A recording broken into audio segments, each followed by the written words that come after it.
자, 시작하겠습니다. 잘 들리나요? 네, 잘 들립니다. 네, 고맙습니다. 자, 먼저 그 수업 방식에 대해서 좀 말씀 좀 드리고 시작하도록 할게요.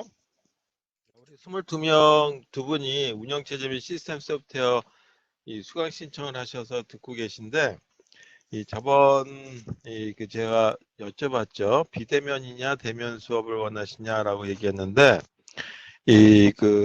상당수는 아니고 한 8분 정도가 대면 수업을 원하신다 그랬고, 10분이 비대면, 그 다음에 네 분이 무응답이었어요.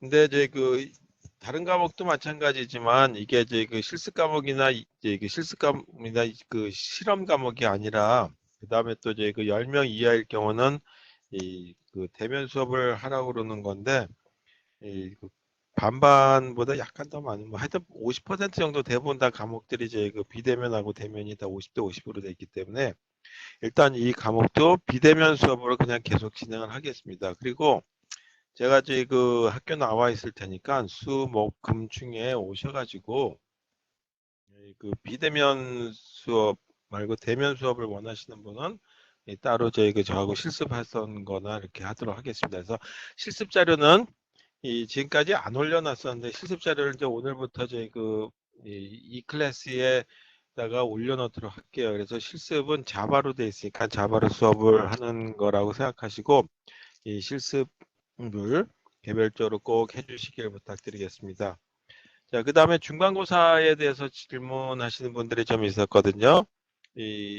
뭐 여기서 중간고사를 예, 뭐 테이크홈 테스트라 해서 뭐 집에서 보든지 오픈북을 하든지 뭐 해도 되긴 되겠는데 좀 불편하시기도 하고 저도 뭐 감독이라고 하는 것보다 그럼 서로 간에 또 전화나 이메일로 주고받으면서 그 답안을 만들어 나가시죠. 그래서 이 변별력도 얻기도 하고 그래가지고 아예 그냥 이번 학기 끝날 쯤 되면은 전면적으로 다 대면 수업으로 바뀔 것 같아요.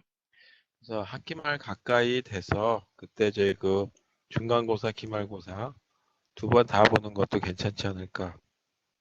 한 번만 보든지, 하여튼 몰아서 보든지 해서 중간고사, 기말고사에 대한 퍼센트는 30%, 30%로 되어 있는 걸 그때 다 합쳐가지고 성적을 매기도록 하겠고, 출석에 대한 것도 굉장히 궁금해 하시는 분들이 많은데요.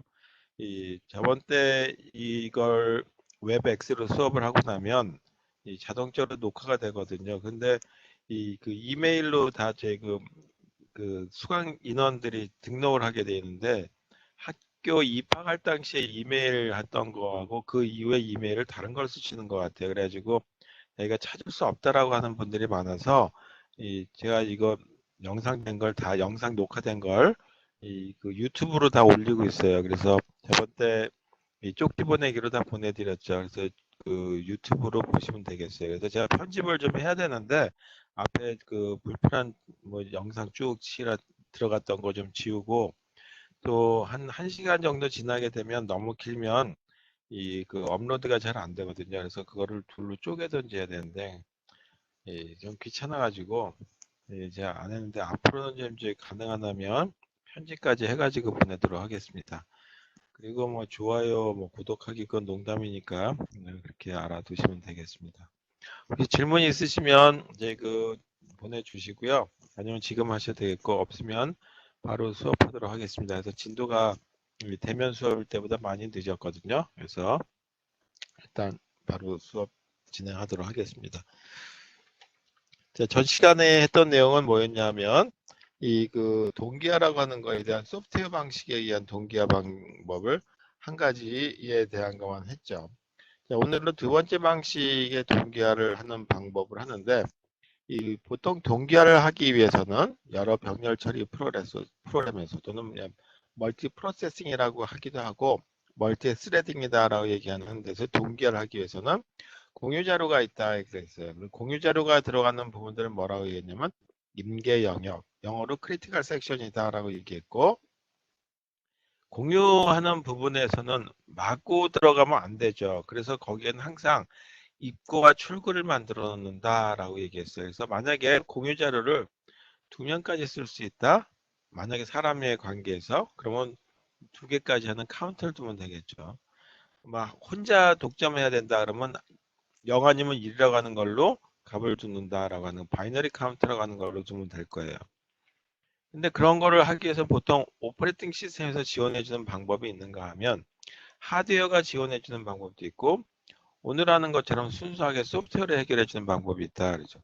그래서 이 소프트웨어를 해결해 주는 방법의 가장 단점 뭐냐면 계속 CPU가 이 사이클을 사용하기 때문에 CPU 사이클을 사용한다. CPU가 동작을 하기 때문에 굉장히 저희 이 시간 낭비나 아니면 제 에너지 낭비라고 하는 그 효율성이 좀 떨어지긴 하겠지만 만약에 OS가 지원해 주지 않고 하드웨어도 지원해 주지 않는다면 이와 같은 방법을 쓸 수밖에 없으니까 좀 오래된 방법이지만 그래도 앞으로 사용할지 모르겠다라고 하는 측면에서 하는 거다라고 보시면 되겠어요.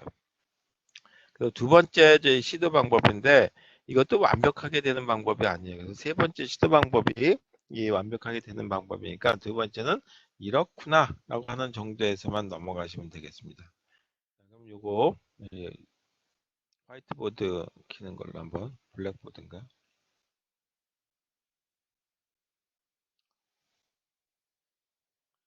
자, 이 화면 보이시는지 한번 보세요. 이거 보이시죠?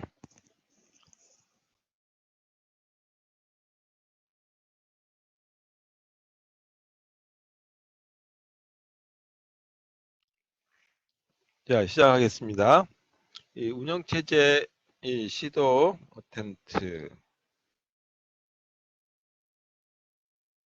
두 번째 방법에 대한 거.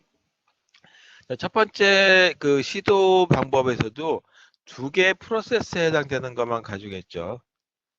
또는 스레드에 해당되는 것만 가지고 했었다. 이제 우리는 이제 프로세스라고 하는 말보다는 스레드라고 하는 말에 대한 걸로 보도록 하겠습니다. 스레드라고 하는 거는 병렬 처리를 해주기 위해서 예를 들어서 아래 한글에서 여러 개 그 모듈들로 돼 있겠죠. 그런 걸 갖다가 펑션이라고 얘기하죠. 그럼 그 펑션들 하나하나를 스레드라고 보시면 되겠어요. 프린트하는 작업하는 동안에 뭐지 에디팅 편집을 한다든지 하는 것들이 같은 자료 가지고 하게 되겠죠. 그래서 공유 자료는 내가 지금 편집하고 있는 데이터 부분이 공유 자료가 될 거란 말이에요. 그래서 인쇄해 주는 부분, 그 다음에 저희 이 편집하는 부분, 그와 같이 이제 동기해 주면서 쓸 수 있도록 한다. 그런데 프로세스의 경우는 아래 한글하고 엑셀하고 동기화가 잘 안 되죠. 물론 하려면 파일을 가지고 공유를 해야 되기 때문에 그런 경우에 대해서는 불편함이 있다. 그래서 그보다 조금 더 약간 규모를 줄여가지고 하는 동기화를 하기 위해서 만든 게 스레드다라는 개념으로 보시면 되겠어요. 자, 두 번째 방법은 이 첫 번째 방법에서는 변수 하나만 턴이라고 하는 변수에서 장기도 쓰듯이 너 한 번, 나 한 번, 너 한 번, 나 한 번 이런 식으로 갔다라고 한다면 여기서는 이 변수를 하나 더 두는 거죠. 그래서 그걸 갖다가 플래그라고 하는 변수를 두는데 플래그라고 하는 게 깃발이니까 이 손을 드는 거야. 나 필요해 라고 하는 손을 들어라 라고 하는 거죠. 그래서 이 플래그라고 하는 거를 배열로 만들어 준다. 이렇게 이건 어떤 거냐면 불리언 형태로서 손을 들었다 내렸다 정도에 대한 거니까 0 아니면 1이라고 하는 걸 갖는 이 플래그. 그래서 플래그의 초기값은 다 뭘로 만들어내냐면 이 false로 만들어주면 되겠다. 이 false라고 하는 얘기는 뭐냐면 사람으로 보게 되면 손을 들지 않는 상태. 즉 아직 내가 임기와 영역 진입을 갖다가 원하지 않는 경우다. 자, 이런 상태를 나타내기 위해서 플래그라고 하는 거를 둔다. 그 다음에 프로세스 또는 스레드가 2개이기 때문에 0번 스레드 하나, 1번 스레드 하나 이렇게 해서 2개로 가지고 하자 이거죠. 그렇다면 플래그라고 하는 게 만약에 i라고 하는 거다 0 아니면 1이라고 하는 게 true가 됐다라고 하는 얘기는 뭐를 의미하냐 하면 임계 영역 진입을 하겠다라고 하는 거죠. 임계 영역 진입을 이 원한다라고 하는 거죠. 원함을 나타내기 위한 조건으로 이와 같이 flag라고 하는 거를 true라고 하는 건다. 쓴다. 그래서 이와 같은 방식으로 이 그 동작하는 이 프로그램에 대한 것들이 어떻게 동기화가 될 것인지 아닌지에 대한 걸 먼저 보도록 합시다.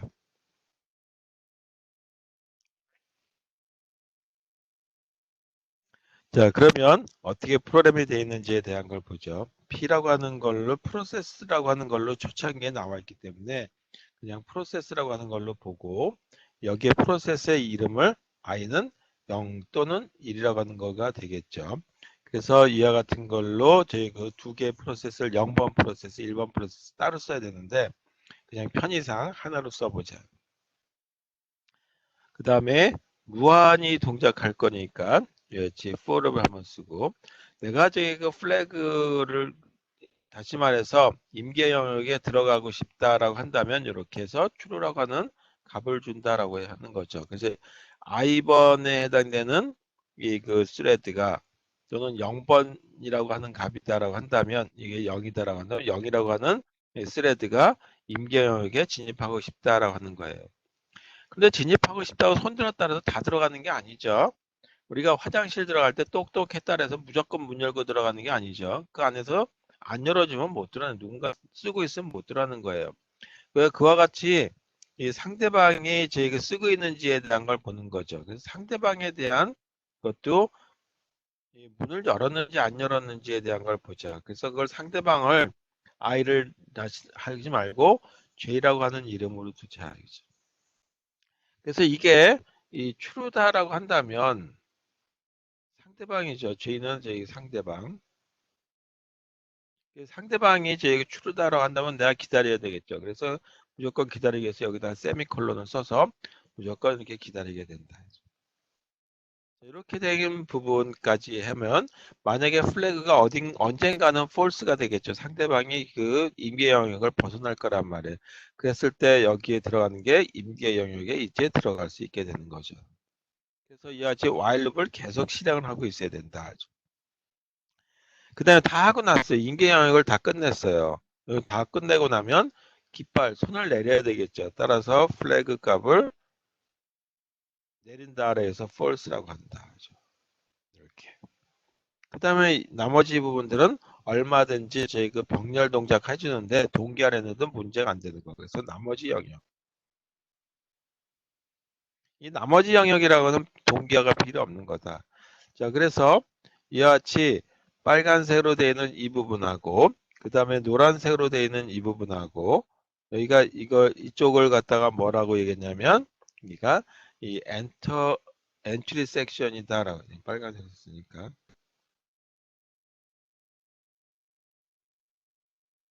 엔트리 섹션이라고 그러고 이 부분을 이 엑시 섹션이다라고 이제 얘기하는 거죠. 그 다음에 이걸 임계 영역이라 그러니까 크리티컬 섹션이다라고 영어로 쓰시죠, 이걸. 그 다음에 여기 나머지 영역을 리메인더 섹션이다라고 불러요. 이렇게 해서 이 무한히 반복하는 프로그램으로 작성이 되어 있다. 자, 이와 같은 프로그램으로 저희 두 개가 이렇게 들어가는 거죠. P의 0하고 그 다음에 P의 1이라고 하는 이 두 개의 스레드가 병렬 수행을 한다. 자, 그럼 이렇게 병렬 수행을 하게 되면 동기화가 잘 맞아지느냐라고 하는 거에 대한 검토를 한번 해보자.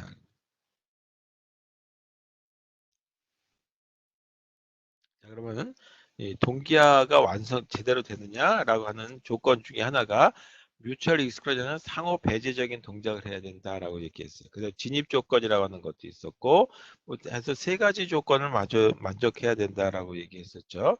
자, 그리고 한계 대기 그렇게 있었는데 일단 이 그 상호 그 배제 동작 그건 뮤추얼 익스클루전이라고 하는데 이거는 제대로 동작하느냐라고 봤을 때 일단 이 상대방이 이제 이 크리티컬 섹션이라고 하는데 들어가 있다라고 한다면 상대방을 기다리죠. 끝날 때까지. 그래서 이거는 이 뮤추얼 익스클루전은 상호 배제 동작에 대한 거는 된다 이거죠. 자, 두 번째 프로그레스라고 하는 조건. 프로그레스라고 하는 조건은 뭐냐 하면 항상 이제 그 플래그가 다시 말해서 이제 임계 영역에 비어 있다라고 한다면 언제든지 들어갈 수 있는 상태가 됐을 때 갖다가 이 그 플래그라 이제 그 프로그레스라고 얘기한다죠. 만약에 이런 시간에 대한 걸 한번 보죠. T0이라고 하는 이 시간에 이걸 시간에 해당되는 관점에서 한번 보죠. P0이라고 하는 프로세스가 이 P0 프로세스가 또는 스레드가 플래그 값을 true로 바꿨어요. 그 다음 시간에 오니까 P1번 프로세스가 플래그 자기가 임계영역에 들어가고 싶다라고 해가지고 true로 바꿨다. 그 다음에 T2라고 하는 시간에 오게 되면 P0도 그렇고 P1번에 해당되는 건 모두 어떻게 되냐면 무한 루프에 빠지게 되는 거죠. 왜냐하면 여기서 빠지게 되는 이유 중에 하나가 while 루프를 그냥 쓰기 때문에 그렇다. while 그 다음에 이렇게 쓰기 때문에 플래그 i는 true라고 하는 거에 따라서 이렇게 되니까 상대방이 다 이 0번 프로세서는 0번 스레드는 1번 스레드가 그가 true인지 아닌지에 대한 걸 상대방이 손을 들었는지에 대한 걸 검사를 해보는 거죠. 근데 상대방이 손을 들었단 말이에요. I는 J를 보고 J는 I를 보고 이렇게 돼서 서로 간에 저희가 무한 루프에 빠져서 결국은 이거는 not okay다. 하나라도 안 된다는 얘기는 뭐냐면 결론적으로 이 시도인은 동기화가 안 된다라고 하는 걸로 결론을 내렸다라고 하는 걸로 보시면 되겠어요. 자, 그래서 이와 같은 거를 해결하고 해결해가지고 나온 얘기가 한 두 가지가 있는데 그 중에 조금 간단한 그 알고리즘에 대한 거를 세 번째 시도 방법에 대한 걸 가지고 얘기하도록 하겠습니다. 자, 그래서 세 번째 시도는 세 번째 시도 방법은 이거 이름을 따서 피터슨이라고 하는 사람을 떴기 때문에 피터슨 알고리즘이다라고 불러요. 알고리즘이라고 얘기하는 이유 중에 하나가 원래 알고리즘은 끝나야 된다라고 얘기했는데 여기서는 그냥 이 동작에 대한 거를 얘기하면서 알고리즘이라고 그냥 편의상 붙였어요. 자, 구절 보게 되면 조금 전에 내가 임계역에 들어가고 싶습니다라고 하는 표시를 남겨두기 위해서 깃발을 든다라고 얘기했죠. 손은 든다라고. 그래서 여기는 두 개에 해당되는 변수를 사용해요. 그래서 아까 바로 했던 플래그라고 하는 걸 이용해서 하는 방법. 그 다음에 전전주에 했던 것처럼 너 한 번, 나 한 번 하는 그 어떤 새로운 그 누가 할 것인지에 대한 순서를 결정하는 변수 두 가지가 있다. 그래서 변수가 뭐가 있냐면 플래그라고 하는 변수 두 개 이렇게 되는 게 하나 들어가겠죠. 그래서 이거는 조금 전에 있는 것처럼 내가 임계역에 들어가고 싶습니다. 아닙니다. 라고 하는 결정하기 위한 거다.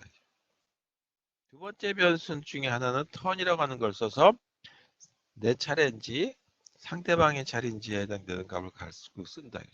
그래서 이건 0 또는 1에 해당되는 값에 해당되는 거. 또는 이 스레드가 0번이 아니라 3번이다 그러면 4번. 뭐 이런 식으로 두 개 중에 하나의 값만 갖는 거다. 초기 값은 어떻게 되느냐? 초기 값에 플래그라고 하는 거에 0번, 그 다음에 플래그라고 하는 거에 1번 플래그는 다 임계 영역에 들어가지 않은 상태죠. 그래서 임계 영역에 들어가려고 시도조차 하지 않은 초기 상태니까 false라고 하는 값을 준다. 턴이라고 하는 건 어떻게 되냐? 이건 0도 좋고 또는 1 어느 거나 상관없다. 이거는 이제 그냥 임의로 그냥 결정해 주시면 되겠어요.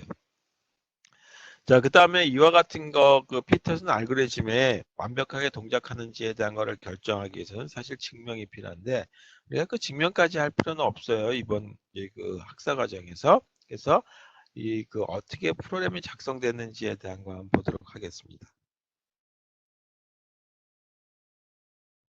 조금 전에 했던 것처럼 0번 스레드, 1번 스레드 따로따로 쓰지 않고 그냥 함수 형태로서 이렇게 쓸게요. 그럼 i가 0이냐 1이냐에 따라서 예를 들어서 메인 함수에서 이렇게 쓸 수 있죠. p의 0이라고 하는 거 호출하고 p의 1이라고 하는 걸 호출해서 이렇게 쓰면 되겠죠.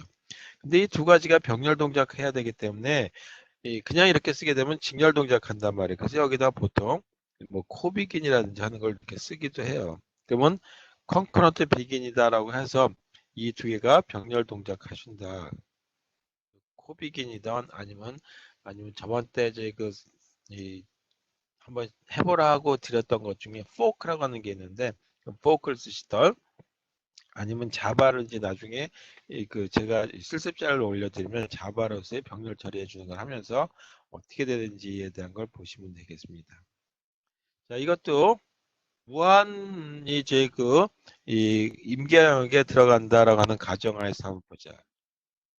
그리고 i번에 해당되는 스레드에 해당되는 거다라고 한번 보죠. 그래서 i가 이렇게 되는 i는 0이다라고 한다면 j는 1이다라고 하는 걸로 또는 i가 1이면 j는 0이다라고 하는 걸로 보시면 되겠어요. 그래서 i하고 j는 서로 상반되는 거다라고 보시면 되겠어요. 그래서 i 대신에 1-j라고 쓰기도 해요. 그래서 이렇게 쓰기도 한다.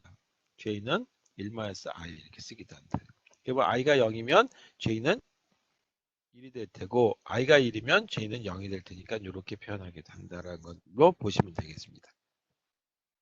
자, 그 다음에 들어가기 위해서 임계 영역에 들어가기 위해서 i번 스레드는 어떻게 되냐? 먼저 내가 임계 영역에 좀 들어가고 싶습니다라고 하는 거에 대한 자기 의사 표시를 해야 되겠죠. 그게 바로 요거다 제출 의사 표시. 그 다음에 어떻게 되냐면 상대방한테 일단 저희가 기회를 줘요. 너 한번 해봐. 그래서 상대방한테 기회를 준다 해서 J라고 하는 걸 쓴다. J는 뭐라고 썼냐면 1-i에 해당되는 의미다라고 얘기했었죠.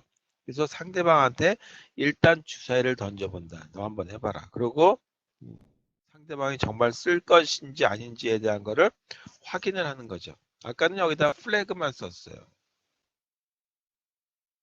저희가 true인지에 대한 걸 썼었죠. 그 다음에 또 뭘 썼냐면 턴이라고 하는 걸 하나 더 쓴다 했죠. 턴이라고 하는 게 상대방이 에 해당되는 순서인지에 대한 걸 보는 거죠. 그래서 정말 상대방이 이 턴이라고 요즘 잘 안 보이는 턴이라고 하는 거예요. 상대방의 기회가 주어졌는지에 대한 걸 한번 보고 상대방에게까지 기회가 주어졌다라고 한다면 그러면 너가 써라라고 하는 거예요.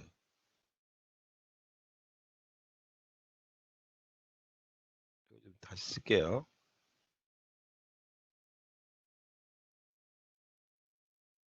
턴은 J 이렇게.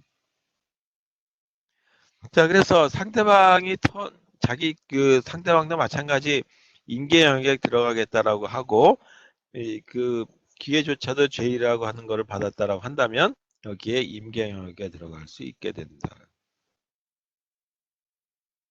상대방이 J값이라고 한다면 내가 기다리는 거죠. 상대방이 J라고 하는 값이 아니었다라고 한다면 내 차례구나 하고도 임계 영역에 들어가고 다 하고 난 다음에 어떻게 하냐면 다시 깃발을 내려줘야 되겠죠. 그래서 여기다가 깃발 i번에 해당되는 깃발을 내려놓는 거죠. 그걸 갖다가 false라고 한다. 근데 나머지 영역에 대한 거는 동기화를 안 해도 큰 문제가 없는 부분이죠. 그래서 이렇게 작성이 된 부분이다. 자, 그래서 여기 이 빨간색으로 되는 이 부분이 뭐냐면 진입하기 위해서 임계 영역에 진입하기 위한 것. 그래서 이걸 entry section이다. 그 다음에 나갈 때 그냥 벌렁 나가는 것이 아니라 뒷정리를 하고 나가야 되는 거예요. 그래서 이 뒷정리에서 나가는 걸 갖다가 출구에 해당되는 거다. 그래서 exit section이다. 자, 이와 같은 경우는 이 증명을 해줘야 된다라고 조금 전에 얘기했죠. 임경영역 문제를 잘 풀고 있는지에 대한 거. 근데 그거에 대한 거는 뭐 증명은 제가 생략하고 이 세 가지에 해당되는 기능, 뮤추얼 익스클루전, 피터슨 알고리즘에 대한 겁니다. 그리고 잘 동작한다라고 하는 거죠. 두 번째 프로그레스라고 하는 거에 대한 동작. 상대방한테 일단 기회를 주죠. 턴이라고 하는 변수를 주기 때문에 이것도 만족한다. 그 다음에 세 번째가 뭐냐면 들어가고 싶은데 어느 정도 시간이 지나고 나면 반드시 임계 영역에 들어가야 되겠다 이죠. 화장실을 공유한다 그랬는데 화장실을 어떤 한계되는 시간까지 지나면 들어갈 수 있어야 되겠죠. 상담을 한다 해도 어느 정도 시간이 지나면 만날 수 있어야 되겠죠. 상담원은. 그와 같이 그런 거 갖다가 바운디드 웨이팅이다라고. 한계대기다라고 하는 거. 이것도 만족한다. 따라서 이렇게 세 가지가 다 만족하는 거에 대한 거는 증명이 필요하죠. 근데 증명이 필요한데 이 증명에 대한 거는 일단 이번에 대한 건 생략한다. 이제 뭐 대학원에 가서 한다든지 뭐 증명에 대한 거를 다루는 어떤 좀 더 깊게 다루는 뭐 이거보다 한 단계 더 앞선 과목이다라고 한다면 하겠는데 지금 갈 길이 멀어서 이거에 대한 거는 생략하도록 하겠습니다. 이렇게 해서 두 개의 스레드 또는 두 개의 프로세스들 간의 동기화에 대한 것만 이제 일단 완성을 해봤어요. 그러면 이게 두 개가 우리가 실제적으로 두 개만 가지고 하냐? 아니죠. 저 여러 개에 해당되는 그 스레드에 대한 것들도 병렬 처리를 해줘야 될 거란 말이에요. 그래서 그런 경우는 어떻게 할 것인지에 대한 거를 보도록 하겠습니다. 자, 그래서 스레드가 여러 개 있을 경우에 또는 프로세스가 여러 개 있을 때 그래서 스레드라고 하는 개념이 나오기 전에 정립된 용어이기 때문에 멀티플 프로세스라고 하는 얘기를 보통 써요. 그래서 이건 이 다중 프로세스일 때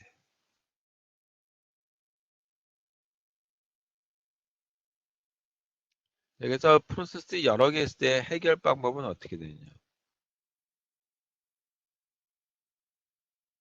이걸 다른 말로 뭐라 하냐면 빵집 알고리즘이라고 써요.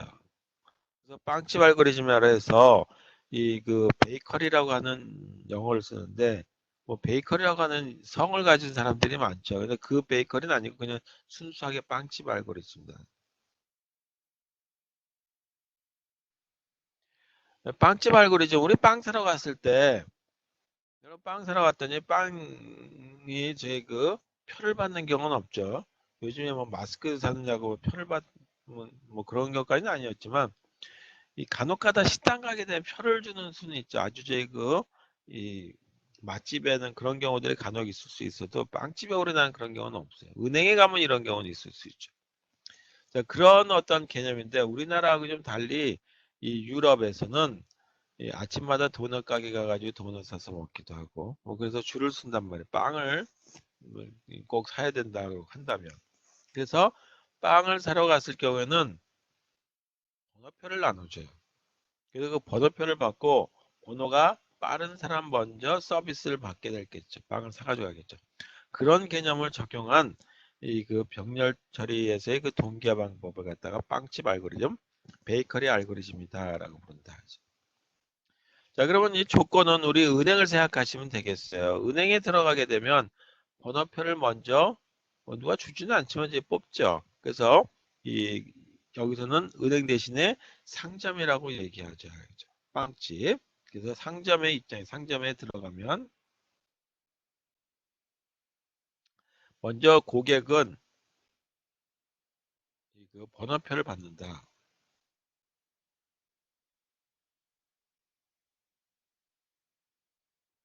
번호표를 받죠. 1, 2, 3, 4, 5, 6, 7, 8 해가지고 번호를 쭉 받는데 보통 번호표가 무한히 숫자가 커져서 오늘 제 999가인데 그 다음날은 1000부터 해서 늘어나는 게 아니라 어느 정도 번호가 9999 해서 하루에 들어오는 사람이 이 10,000명이 안 된다 그러면은 9,999까지만 저희 그 번호가 증가수가 되겠죠. 그러고 난 다음에 다시 1번이나 0번이나 어떤 순서대로 다시 이제 환원될 거란 말이에요. 그래서 그와 같이 환원되는 경우에 있어서는 번호가 이중으로 나오는 수도 있어요. 번호가 이중으로 나오는 경우는 하루에 저희 그 10명만 올 줄 알고 이 번호를 0번부터 9번까지 만들었는데 명이 더 넘게 왔어요. 그럼 번호가 동일한 번호가 생길 수도 있겠죠. 그런 경우에는 어떻게 서비스 주냐면 뭐 시간에 대한 거를 쓰면 더 좋겠지만 여기서는 사람 이름에 해당되는 거 프로세스 이름하고 같이 이 합의를 해가 두 가지를 합쳐가지고 보도록 하는 걸로 쓰겠다. 일단 이 번호표를 받았으면은 가장 번호가 작은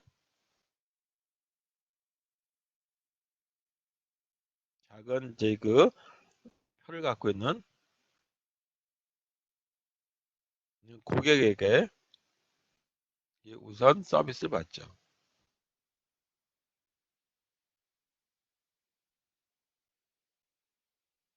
이게 두 번째 방법. 그 다음에 아까 얘기했듯이 이 10명밖에 안 올 줄 알고 번호가 10개까지만 만들어진다라고 생각했는데 12명이 왔다? 그러면 뭐 1번부터 시작해서 10번까지만 만들어졌다 그러면 2번 번호가 또는 1번 번호가 저희가 겹치게 되겠죠. 그런 걸 뭐라고 하냐면 타이라고 얘기하죠.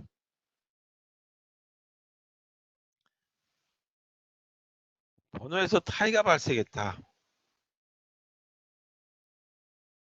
그러면 어떻게 하냐면 이 그 가장 이름이 작은 그래서 프로세스에 또는 스레드 스레드에 이 번호가 이름이 저희가 알파벳 순서대로 한다면 낮은 거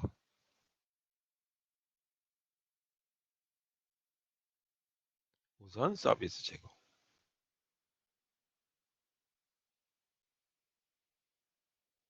자, 이런 개념으로 가는 거를 일단 베이커리 알고리즘이다라고 하는 원칙을 정했어요. 자, 근데 이걸 하기 위해서는 아까와 같이 어떤 이제 그 공유 변수들이 필요하죠. 그래서 그런 걸 갖다가 그냥 데이터 스트럭처라고 하는 자료 구조는 어떤 거를 갖고 있어야 되겠지만 그 동기화가 될 것이냐라고 하는 거에 대해서 한번 보죠.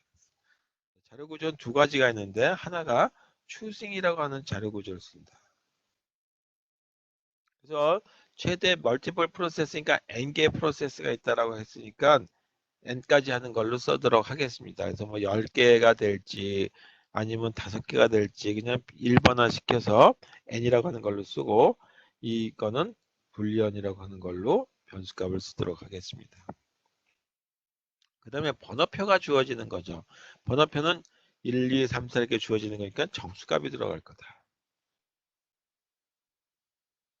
몇 개가 만들어 놔야 되냐면 최대 고객 수만큼 만들어 줘야 되겠죠. 따라서 고객 수가 n명이다라고 하는 거. 그래서 스레드의 개수 또는 프로세스의 개수를 n이다.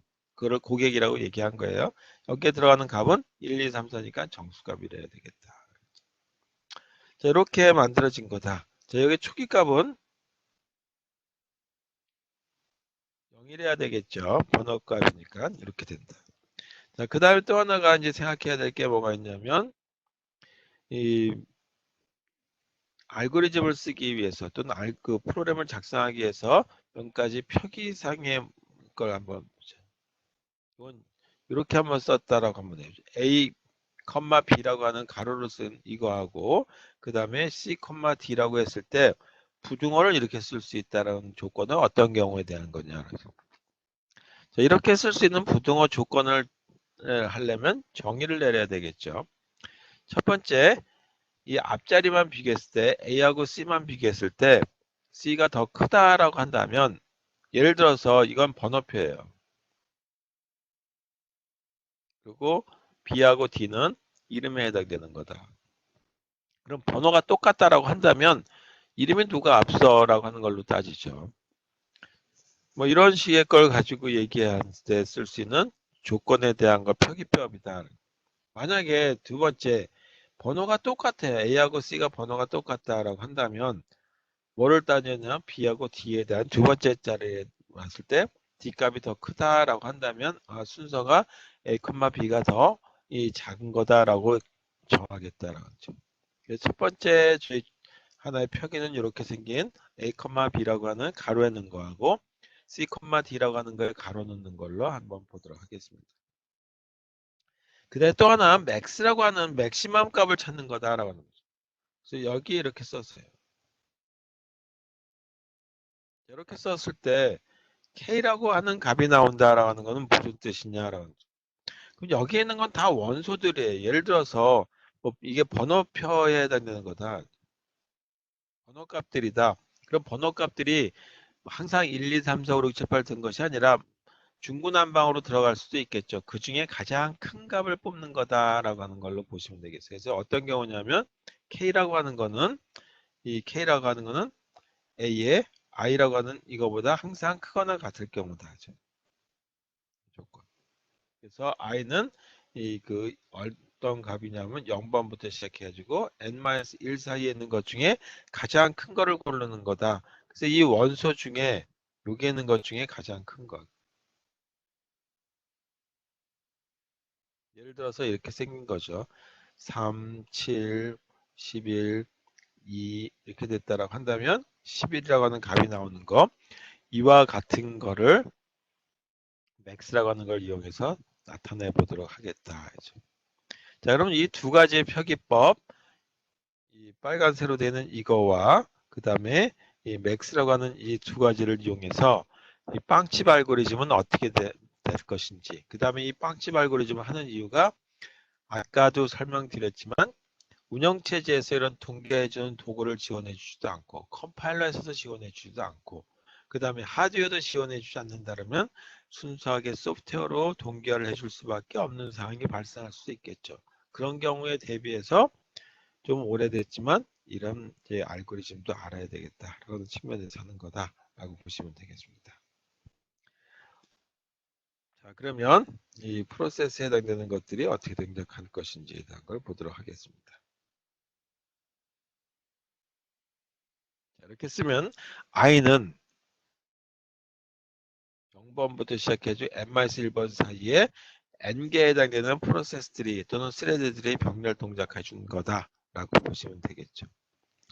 자, 무한 루프를 동작하면서 저희 그 임계 영역에 들어갈 거니까 for 룹을 쓰시면 되겠고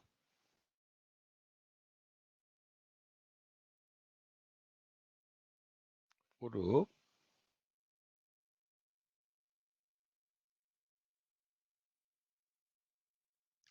자, 그 다음에 뭐 하냐면 우리가 이제 빵집에 들어간다, 또는 은행에 들어간다라면 은행에서의 그 번호표를 받는 데서 줄을 서야 되겠죠. 그래서 그 번호를 받아야 되는 거죠. 그 중에 번호가 지금까지 3번이 가장 큰 값이다. 그 다음에 4번을 받아야지 그걸 거쳐가지고 다른 번호를 쓸 수가 없는 거죠. 그래서 번호표를 받기 위한 조건으로 일단 문 안에 들어갔다라고 하는 측면에서 이렇게 쓴다. 문에 들어간다라고 하는 거에 true라고 하는 값에 의해서 일단 내가 번호표를 받기 위해서 줄을 서서 서 있는 상태가 되는 거죠. 근데 내가 번호를 받아요. 근데 번호를 받는데 지금까지 나왔던 번호보다 하나 더 큰 값의 번호를 받아야 되겠죠. 따라서 이때 쓰는 게 max라고 하는 걸 쓴다. 번호가 여러 개가 있는데 0번 스레드가 받은 번호 이게 0번 스레드가 받은 번호겠죠. 1번 스레드가 받은 번호는 몇 번인지 모르겠지만 이와 같이 넘버 1이라고 하는 이 배열에 들어가 있을 거다. 그래서 n개의 스레드들이 있으니까 넘버 n-1까지 이렇게 된 거겠죠. 이와 같이 맥스 이 중에 있는 것 중에 가장 큰 값에다가 내가 받을 바는 뭐냐? 그거보다 하나 더 큰 값을 받는 거죠. 이렇게.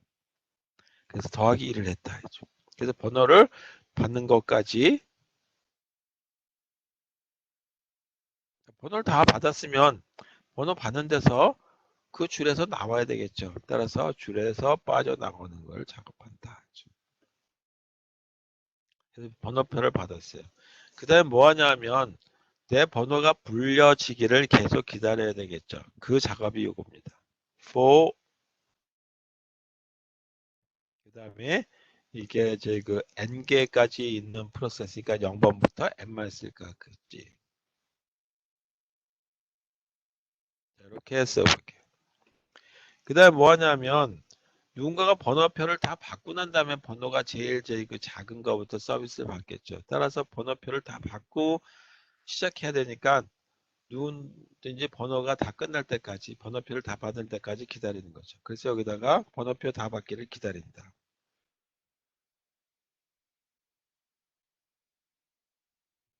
그게 true가 된다라고 한다면 되냐면 아무것도 안 하고 기다려도 되겠죠. 상대방이 누군가든지 하여튼 번호표를 다 받고 나서 시작해야 되는 거니까. 자, 번호표 다 받았어요. 뭐든지 스레드들이 다 받았어요. 또는 모든 고객들이 다 번호표를 받았어요. 그러고 나면 그 다음 while문에 들어가가지고 번호가 제일 작은 거부터 서비스를 받게 되겠죠. 그래서 번호가 0번이 됐다라고 하는 건 뭐냐면 해당되는 고객이 없다라고 하는 거죠. 그래서 이 얘기는 뭐냐면 0이라고 한다는 얘기는 해당되는 번호가 없구나. 그 고객이 가게에 들어오지 않았구나라고 하는 거예요. 0번이 아니고 그리고 그 다음에 두 가지 중에 하나를 봐야 되겠죠. 내가 번호 갖고 있는 거하고 상대방의 번호를 비교해 보는 거죠. 그래서 상대방의 번호를 한번 이게 상대방의 번호죠. 그 다음에 뭐냐면 번호가 똑같을 수도 있다 그랬어요. 그걸 타이라고 얘기한다 그랬는데 번호가 똑같을 경우는 이름 가지고 구분한다. 그래서 그 이름을 J라고 하는 거 가지고 보죠. 자, 여기 비교했을 때 내가 더 크다고 그러면 그 값이 더 크다고 한다면 내가 기다려야 되겠죠. 자, 여기 공간이 없으니까 여기다 쓸게요. i번 프로세스에 내가 갖고 있는 번호가 되겠고 이름은 i가 되겠죠. 글쎄 부등호 방향이 이렇게 됐다라고 한다. 그래서 여기가 while문에 해당되는 거다. 그렇다면 조건이 내가 갖고 있는 번호가 더 크다라고 한다면 내가 기다려야지 뭐 이렇게 되는 거예요. 여기까지가 뭐로. 이렇게 해서 조금 길지만 이 빨간색으로 되어 있는 부분이 뭐냐 하면 여기가 진입하기 위한 엔트리 섹션이다.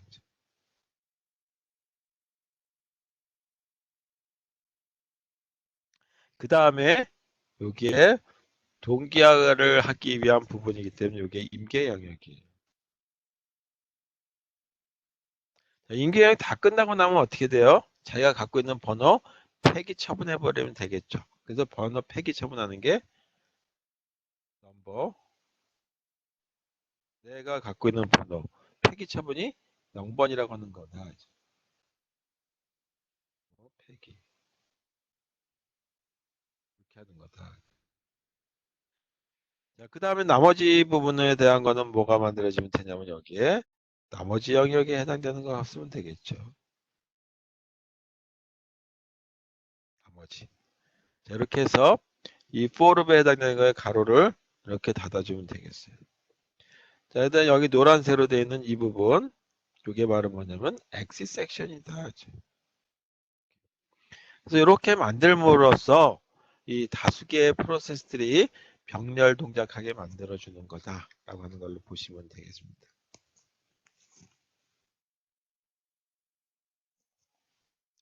자, 그 다음에 이렇게 쓰는 경우들도 없지 않아 있겠지만 실제 가장 많이 사용되는 건 뭐냐 하면 오퍼레이팅 시스템의 지원을 받는 거다. 우리가 이제 자바 가지고 실습을 하는데 이건 OS 지원도 OS 지원이지만 자바 버추얼 머신에서 그 지원해주는 컴파일러 지원해주는 경우들도 있어요. 그래서 이 하드웨어에 의해서 동작하는 방법이 있는데 일단 첫 번째 하드웨어 거부터 보고 그리고 나서 얘기하도록 하겠습니다. 그래서 일단 이 동기화를 위한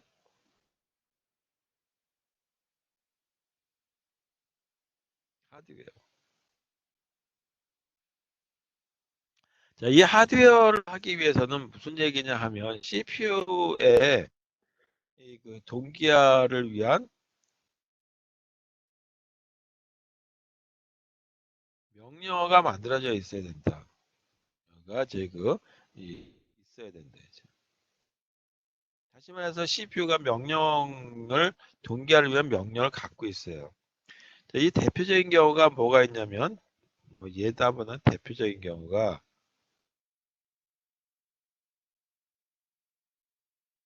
이걸 테스트 앤 셋이다라고 하는 명령. 테스트 앤 셋이다라고 하고 보통 테스트를 하고 난 다음에는 그 다음에 이제 그 다음번에 어떤 값을 변경을 해주든지 설정을 해주는다고 해서 테스트 그리고 셋이다라고 하는 말로 써야 되겠지만 여기서 테스트 앤 셋은 테스트와 셋이라고 하는 게 병렬로 동작해주는 그런 거다라는 걸로 보시면 돼요. 병렬 동작해주는 거죠. 그래서 하드웨어는 병렬로 동작해주는 형태다. 그래서 테스트 앤 셋이라고 하는 명령이 있는데 이 명령어에 대한 형태는 어떻게 생겼는지에 대한 걸 보도록 하겠습니다. 그래서 명령어의 모습에 대한 걸 보고 그리고 나서 이 순수하게 OS에서 지원해주는 방법에 대한 걸 보도록 하죠.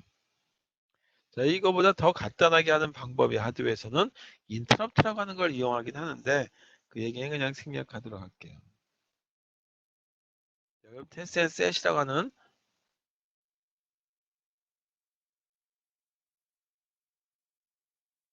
명령어의 형태는 어떻게 생겼는지에 대해서 보도록 하죠. 자, 이렇게 결과가 생겼어요. 우리가 하드웨어 명령이니까 실제 이렇게 쓰는 거는 조금 맞지 않을 수도 있어요. C 언어처럼 쓴다든지 하는 거. 테스트 앤 셋이다라고 하는 이름으로 이렇게 쓸게요.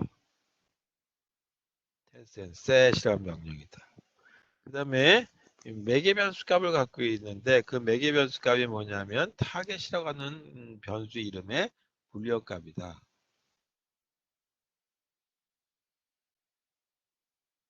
잘 안 보이네.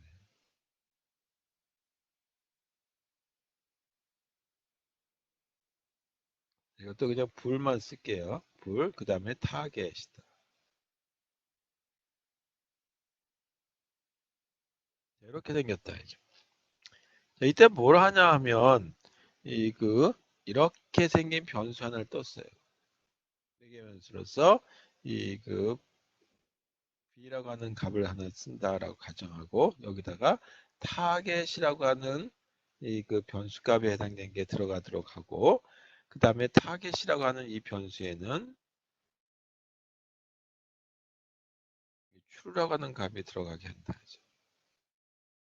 그 다음에 return이라고 하는 동작을 마치 C 언어 쓰듯이 이렇게 써. 자, 모습은 이렇게 생겼어요. 이렇게 생겼는데 실제 이 두 개가 다 뭐냐면 병렬 동작해준다. 그래서 이런 걸 뭐냐면 이거 병렬 동작하는 거고 이 순간에 뭐 병렬 동작에서 떼지질 못하는 거죠. 그래서 이걸 뭐냐면 한 번 시작하게 되면 절대 그 사이에 누군가 개입이 안 되는 거. 이거 시작하게 되면 한 덩어리로 움직인다 이거죠. 덩어리로. 이 얘기는 뭐냐면 다른 이제 스레드들의 동작이 스레드의 동작 개입이 불가하다. 중간에 끼어들지 못한다는 얘기죠. 그래서 한 번 시작하게 되면 끝까지 가야 되는 거. 한 번 시작하면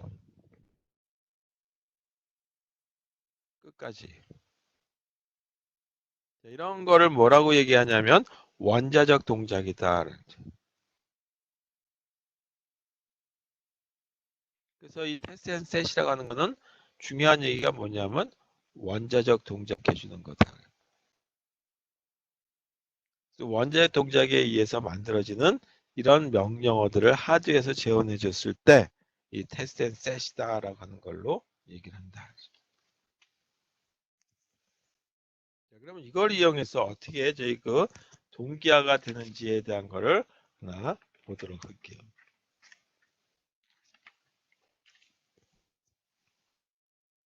이렇게 만들어지는 경우들이 있어요. 테스트 앤 셋을 이용하는 프로그램. PI라고 하는 걸로 쓸게요. 자, 이렇게 쓸 때 하는 방법은 이렇게 씁니다.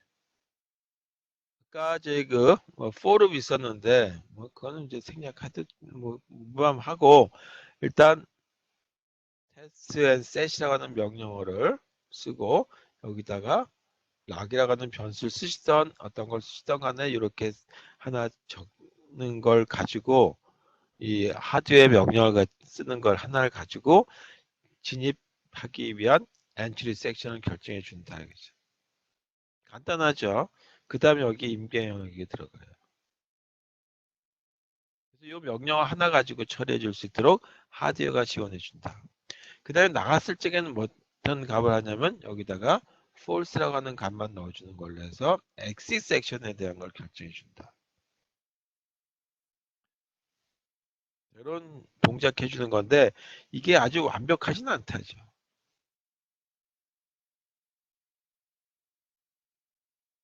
이걸 완벽하게 쓰려면 이제 이거 한계 대기라고 하는 바운디드 웨이팅을 처리해주는 방법도 여기 좀 더 추가해야 되겠고, 그 다음에 진입하기에는 프로그레스 방법도 이제 넣어줘야 되는데, 하나의 제 그 방식을 쓰면 이렇게 해서 쓸 수 있다라고 하는 것만 이해하시면 되겠어요.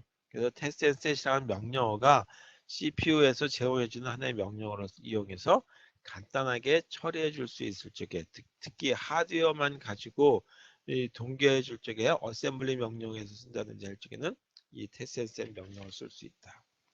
자, 이거하고 유사한 명령어가 수압이라고 하는 게 있는데 뭐 수압이나 testset이나 이 그 큰 차이가 없기 때문에 그거에 대한 거는 하지 않겠습니다. 자, 그다음 이제 그 해야 될 게 뭐냐면 세마포라고 하는 거에 대해서 보려고 그래요. 중요한 건 이제 지금 할 얘기예요. 아까 순수한 소프트웨어 방법도 뭐 나쁘진 않게 중요하지 않은 건 아니겠지만 일단 더 중요한 거는 지금부터 할 부분이다라는 이게 바로 이 세마포라고 하는 거다. 오늘 핵심은 이 세마포다.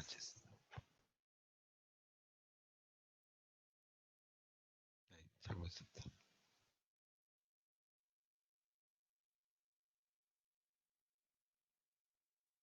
책에 따라서는 세마포어라고 하는 사람도 있는데 저는 이 어자 이렇게 쭉 쓰는 게 싫어서 그냥 지워버리겠습니다. 세마포.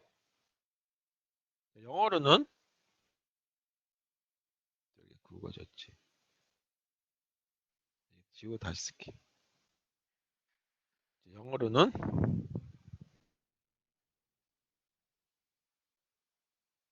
이게 영어라기보다는 좀 유럽에서 쓰는 어떤 단어 같은. 자, 이게 다른 말로 쓴다면 신호등이에요. 뭐 신호등 시그널이라고 쓰지 왜 저기 세마포라고 썼냐? 뭐 주로 이 단어를 쓰기 시작한 게 네덜란드 쪽이니 뭐 그런 쪽에 쓰다 보니까 간에 이제 그 차이가 났는지 아니면 당시에는 신호등이 기차에 다니는 데만 있었는지 이건 이제 주로 기차길에서의 신호등을 얘기할 때 세마포라고 하는 걸 쓴다. 조금 좀 단어가 우리가 쓰지 않는 단어 중에 하나죠. 세마포라고 하는 게 그 하나의 뭐냐면 변수 형태다라고 하는 걸로 정의를 내렸어요. 그래서 변수 형태다라고 한다면 예를 들어서 변수 형태에는 뭐가 있냐면 정수 형태가 있었고 실수 형태도 있었고 그 다음에 뭐 또 상수값에 해당되는 것도 있었지만 또 문자에 해당되는 것도 있고 문자열도 있고 뭐 그런 거죠. 이런 것들이 변수 형태인데 이 세마포도 하나의 변수 형태다. 그래서 세마포라고 하는 것은 변수 형태에 대한 걸로 정의를 한번 먼저 보도록 하자. 세마포라고 하는 거는 우리가 지금은 클래스라고 하는 개념들을 다 들어보셨어요. 근데 이 세마포라고 하는 게 나올 적에는 클래스라고 하는 개념이 없던 시절입니다. 그래서 조금 좀 생소한 사람들이 많았죠. 그래서 거기에 맞춰서 어떤 동작하시는 얘기를 가지고 만들어지는 변수형 기타. 일단 세마포라고 하는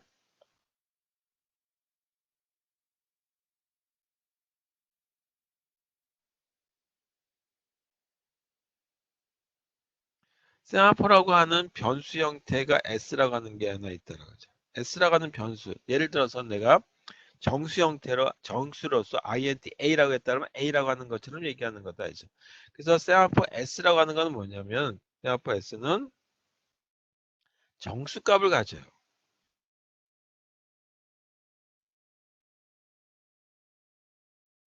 그래서 세마포 변수죠. 이거 S는 변수예요.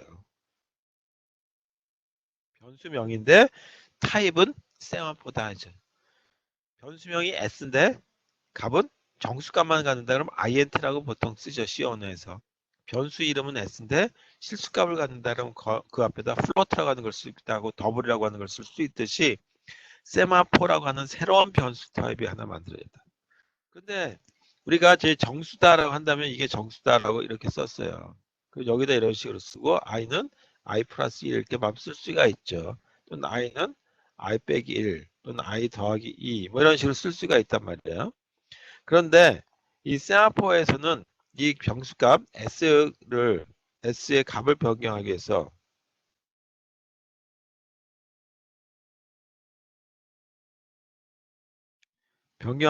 는 반드시 두 개의 함수에서만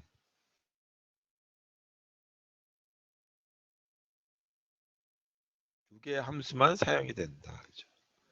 그 중에 함수 하나가 뭐냐면 p라고 하는 함수고 또 하나가 v라고 하는 함수다. 그렇죠? 그래서 함수니까 여기다가 이렇게 또 변수명을 이 두 가지를 이용해서 쓸 수 있게 돼 있다. P라고 하는 거하고 S라고 하는 게 의미가 우리 입장에서는 없어요. 근데 이게 네덜란드어에서 나왔기 때문에 네덜란드어에서의 그 초기에서 따온 첫 글자입니다. 그래서 그것까지 우리가 뭐 독일어 비슷한 걸 알아둘 필요는 없으니까 그냥 이렇게 쓰자죠. 이걸 영어권 사람들이 바꿨어요. 뭐라고 바꿨냐면 wait라고 하는 걸로 쓰자. 그 다음에 V라고 하는 걸 뭐라고 쓰기로 했냐면 이거를 시그널이라고 하는 걸로 쓰자. 그래서 이 샘플라고 하는 이름도 바꿔버렸으면 좋겠는데 여기 시그널이라고 하는 걸 쓰기 때문에 이렇게 저희 그 서로 간에 변경해서 쓴 거다. 그럼 P라고 하는 거하고 V라고 하는 것 또는 weight라고 하는 거하고 시그널이라고 하는 거에 대한 동작은 어떻게 될 것인지에 대한 것까지 보도록 하죠. 자, 그러면 이 P라고 하는 그 샘플 변수 S를 이용하는 이 P 이걸 우리는 보통 지금 와가지고 뭐라고 얘기하냐면 메소드라고 얘기하죠. 객체 지향 언어에서는 이 변수 S를 사용하는 메소드다.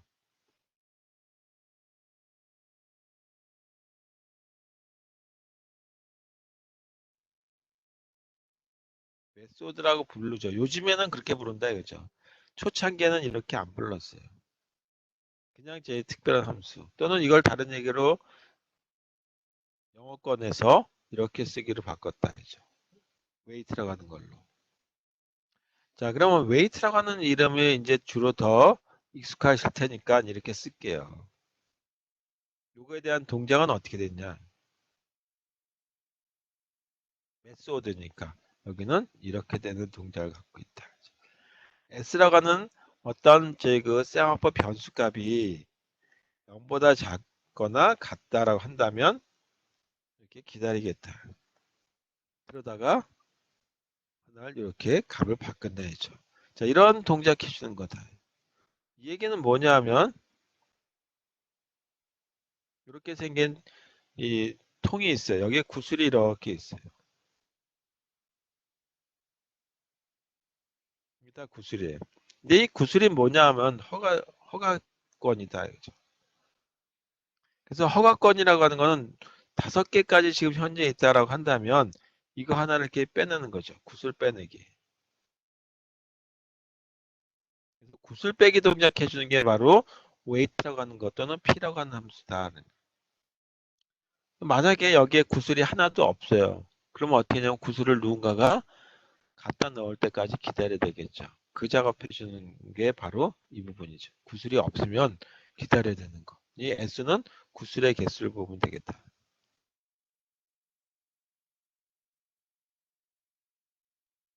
구슬이라고 하는 거에 대한 의미는 뭐냐면 허가권이죠. 허가 개수. 허가가 몇 개까지 들어갈 수 있는지에 대한 거를 가지고 얘기하는 이런 형태다라고 하는 거를 누가 만들어주냐? 누가 제공해 주냐? 다시 말해서 운영체제가 제공해 준다. 운영체제가 없으면 컴파일러가 제공해 준다. 그래서 이런 식의 동작해 주는 걸 갖다가 셋업이라고 하는 하나는 새로운 변수 타입을 하나 더 추가해 가지고 병렬 동작해 주는 동기화 작업해 주는 거다. 자, 두 번째는 B라고 하는 것도 하나 있어야 되겠다 하죠. 자, 이건 공간이 없으니까 다음 장에 쓸게요. 자, B라고 하는 거는 뭐냐 하면 이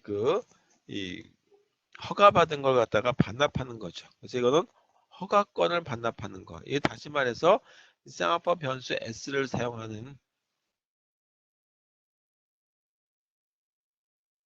s를 사용하는 메소드다. 근데 메소드의 동작은 어떻게 되냐? 이거는 허가받은 거에 대한 반납이죠. 이 동작은 허가권 반납이에요.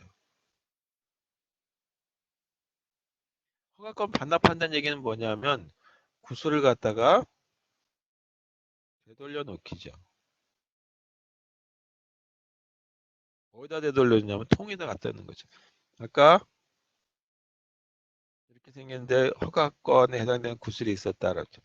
빼내는 건 뭐냐면 P라고 하는 거다라고 한다면 여기다 이렇게 다시 구슬을 집어넣는 거, 이 동작을 B라고 하는 걸로 한다.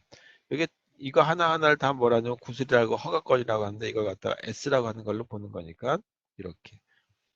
또는 B라고 하는 거는 네덜란드에서 나왔으니까 이거를 시그널이라고 하는 이름으로 바꿔보자 라고 할 수도 있겠죠. 영어권에서는. 그래서 우리는 네덜란드 말 할 수 있는 사람 별로 없죠. 저기 남아프리카 공화국 가면 쓰고 있죠. 그다음 네덜란드에 쓰고 있고. 일단 네덜란드 사람 3개국어 다 하면서 영어를 잘해요. 그래서 우리가 굳이 이런 거 이제 그 네덜란드어까지 배울 필요가 없으니까 영어로 된 걸로 쓰자. 동작에 대한 걸 한번 작성해 본다라는 거 이렇게 쓰죠. 이거는 S 반납만 해주는 거니까 요거에 대한 동작은 S 플러스 1이라고 하는 걸로 쓰면 되겠다. 그래서 이거의 동작은 S는 S 플러스 1이라고 하는 걸로 이그 셈화법 변수값을 하나 증가시키는 거다.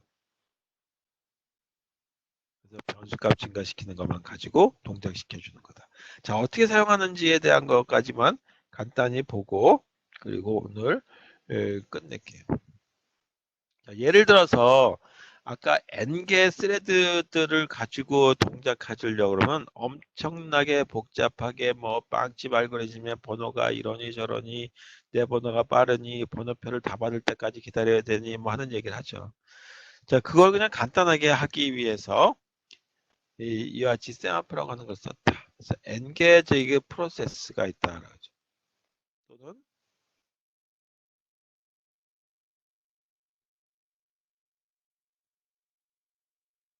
첫 번째 조건 n개가 있다라고 하죠. 그렇죠?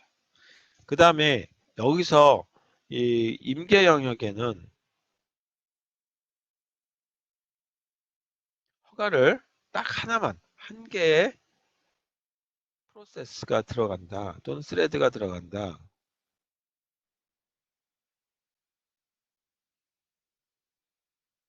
이렇게 됐다라고 가정했을 때 하지. 자, 이렇게 되기 위해서는 프로그램을 어떻게 작성해야 되느냐라고 하는 걸 본다면 이렇게 작성해야 되겠다. 셈아프라고 하는 변수를 쓸 거니까 셈아프라고 하는 걸 쓰고 변수명이니까 변수명은 자기가 원하시는 대로 쓰시면 되죠. 나는 증가하는 부분을 쓰고 싶으면 I 인덱스라고 하는 걸 쓰고 I를 썼으면 그 다음에 J를 쓰고 뭐 이렇게 쓸 수도 있겠죠. 그런 것처럼 보통 셈아프 변수로서 많은 사람들이 쓰는 게 뭐냐면 뮤추얼 익스클루전 하는 단어에서 앞뒤를 좀 따서 뮤추얼에 딴 앞자리, 익스클루전의 앞자리 이렇게 해서 이 두 번째 단어의 앞에 이렇게 따는 뮤텍스라는 변호를 많이 사용한다. 이렇게 해서 세마포 변수에 해당되는 걸 하나 선언을 하는 거죠. 이 부분이 선언.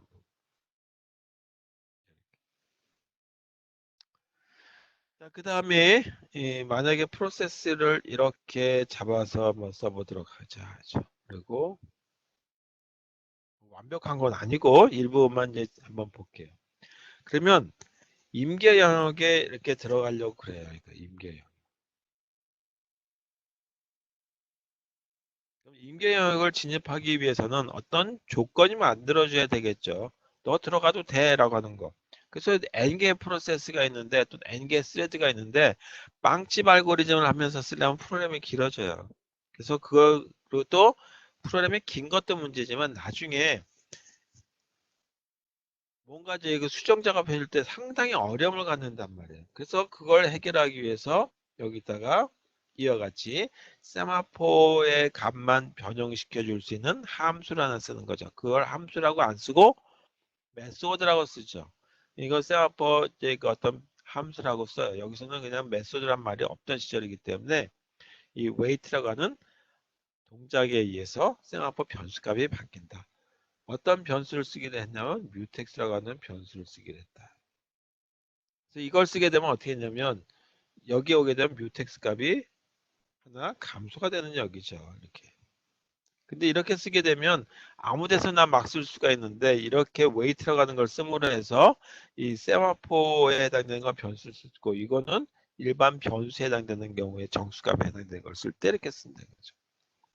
자, 인계영역 들어가서는 단순하게 요거 한 줄 빨간색으로 되는 거 한 줄 쓰면 된다 이거죠. 다 하고 나면 인계영역 끝나고 나면 반납해야 되겠죠. 허가권 구수를 반납해야 돼요. 그래서 구수를 반납하는 게 시그널이라고 하는 걸로 나 이제 다 끝났습니다. 그래서 시그널을 주는 거죠. 너 해 그 얘기예요. 그래서 뭐에 대한 반납이냐 구술이 뷰텍스라고 하는 허가권의 반납이다 이거죠. 그렇게 해서 반납해 주면 되는 거죠. 다 끝났으면 나머지 영역은 동기화가 필요 없는 부분이죠. 자, 이렇게 만들어지는 걸로 프로그램이 동작해 주는 거다라고 하는 거를 하는데 일단 다음 시간에는 뭐를 하냐면 이 세마포를 이용해서 이 완벽한 어떤 이제 그 통계해 주는 부분들에 대한 걸 하고 하기 전에 세마포가 제가 조금 전에는 제 그 while문을 써가지고 0 이하가 된다든지 뭐 하는 값을 썼었어요. 근데 그렇게 하게 되면 이 CPU가 계속 0보다 세마포 변수값이 작은지에 대한 걸 계속 제 검사를 해줘야 되니까 세마포를 여러 개 쓰게 되면 시스템이 허덕허덕거리겠죠. 그래서 그와 같은 거를 해결하기 위한 작업은 어떻게 될 것이냐. 일단 이 조금 전에 했을 때 이렇게 썼었던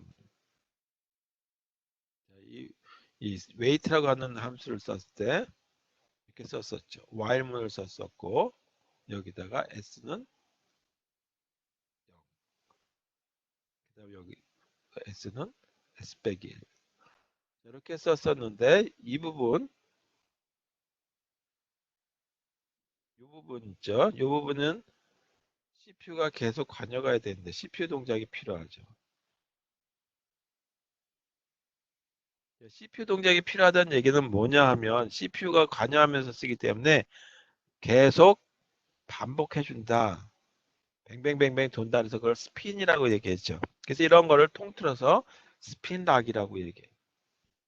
스핀락을 쓰게 되면 문제점이 뭐냐 하면 CPU 사이클 낭비죠. CPU 사이클 낭비라는 얘기는 뭐냐면 성능 저하를 가져온다.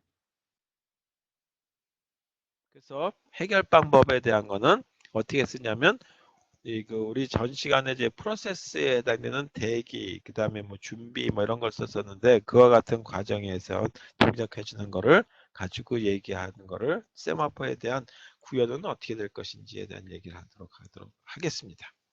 그리고 이 세마포를 이용한 고전적인 문제가 몇 개 있어요. 동기화 문제. 그거 한번 해결하고 그 다음에 세마포도 쓰기 불편하다라고 해서 이걸 갖다가 해결한 거지. 이 방법들이 있습니다. 그래서 그 얘기에 대한 것들 다음 시간에 하도록 하겠습니다.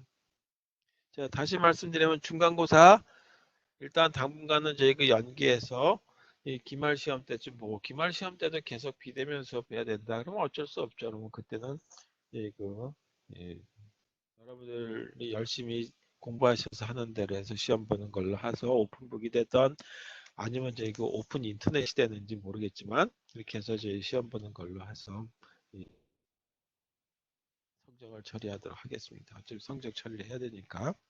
그리고 어차피 절대평가니까 뭐다 A가 나올지 아니면 뭐그 중에서도 어떤 분은 A 플러스 어떤 분은 A가 될지 는 모르겠지만 하여튼 그렇게 성적이 박하게 나갈 수가 없겠죠. 하여튼 뭐 또 출석 체크도 학교에서 계속 어떻게 되는지 진행 사항을 보고 있어요.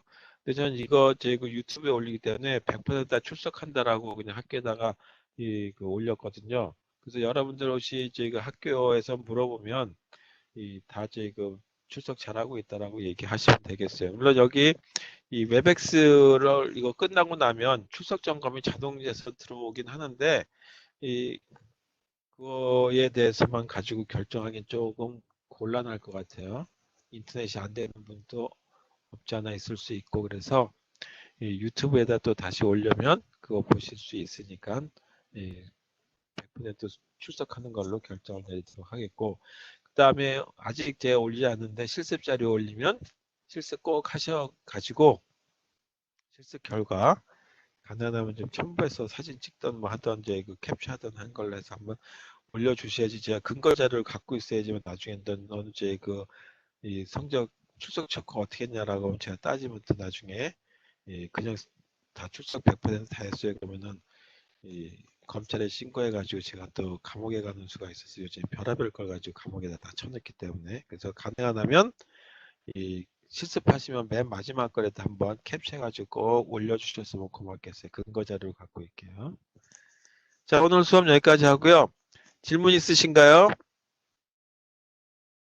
질문 없으면 여기까지 하도록 하겠습니다. 원래 3시간 꽉 피워야 되는데 3시간 못 채웠고 만약에 3시간을 꽉꽉 채우려면 1시간 하고 한 10분 쉬었다가 또 10분 쉬었다 이렇게 해야 될 것 같아요. 그래서 영상을 3개로 쪼개가지고 녹화된 걸 갖다가 유튜브로 올려야 될 것 같아요. 50분 이상, 60분 이상 하면 영상 만드는데 조금 문제가 좀 있더라고요. 보통 15분 넘어가지 않게 이렇게 하는데 특별 허가를 받아야지만 1시간이 넘어가는 걸 넣을 수가 있으니까 가능하다면 제 두세 시간짜리는 못 만들 것 같아요. 그래서 하여튼 더 초과되는 경우에 대해서는 영상을 나눠서 이 수업을 다음 시간에 추가하는 건 하도록 하겠습니다. 수고하셨습니다.